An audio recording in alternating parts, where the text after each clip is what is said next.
Baiklah, kita lanjut ke contoh 4 ya. Demikian soalnya. Kita diminta untuk mencari persamaan garis singgung yang tegak lurus dengan garis lain. Nah, artinya di sini ada dua garis, yaitu garis singgung dan garis yang diketahui di soal. Nah, seperti biasa, langkah pertama yang harus kita lakukan adalah mencari gradien garis singgungnya, yaitu dengan cara mencari turunannya terlebih dahulu. Turunan dari 2 sin X adalah 2 cos X.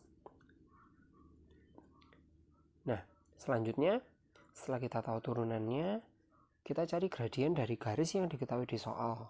Garisnya adalah Y sama dengan X plus 2. Di sini dapat kita ketahui gradiennya adalah 1. Dan waktu dulu kita belajar, dua garis saling tegak lurus, perkalian gradiennya adalah negatif 1. Dengan demikian, gradien garis singgung dikali dengan gradien garis yang diketahui di soal adalah negatif 1. Dari sini kita dapat mencari gradien garis singgungnya. Nah, gradien di soalnya adalah 1, sehingga gradien garis singgungnya adalah negatif 1. Ya, kita masukkan. Nah, hasilnya negatif 1.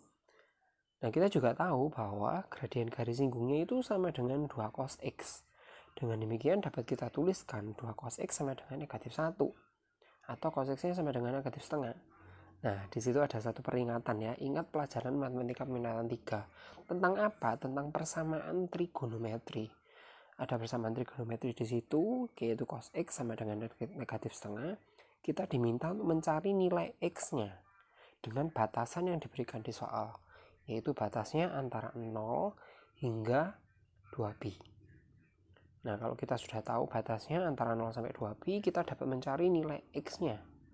X-nya ada 2, yaitu 120 derajat dan 240 derajat. Tetapi harus ditulis dalam radian, yaitu 2pi per 3 dan 4pi per 3. Kita sudah tahu X-nya, kita sudah tahu gradiennya.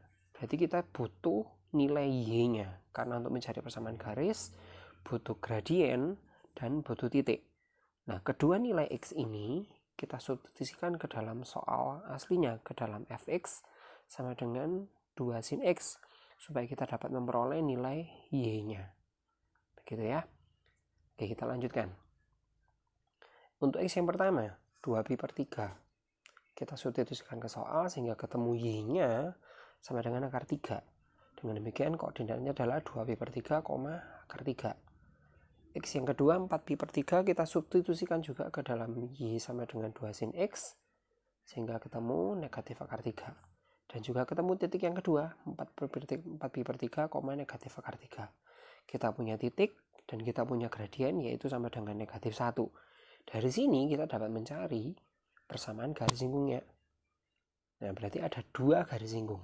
Yang pertama titiknya 2pi per 3, akar 3 dengan gradien negatif 1. Kita dapat cari persamaan garis singgungnya yaitu dengan Y min B sama dengan M kali X min A. Nah, dijabarkan seperti itu. Selanjutnya pakai titik yang kedua 4pi per 3, negatif akar 3 dengan gradien yang sama yaitu negatif 1. Kita masukkan juga menggunakan rumus yang sama yaitu Y min B sama dengan M dikali X min A. Gitu ya. Nah, setelah itu kita jabarkan. Hasilnya adalah Y sama dengan negatif X ditambah 4 per 3 pi dikurangi akar 3. Kita punya dua garis singgung yang saling tegak lurus dengan garis yang diketahui di soal. Demikian penjelasan dari contoh 5, kiranya bermanfaat buat kalian semua. Tuhan memberkati.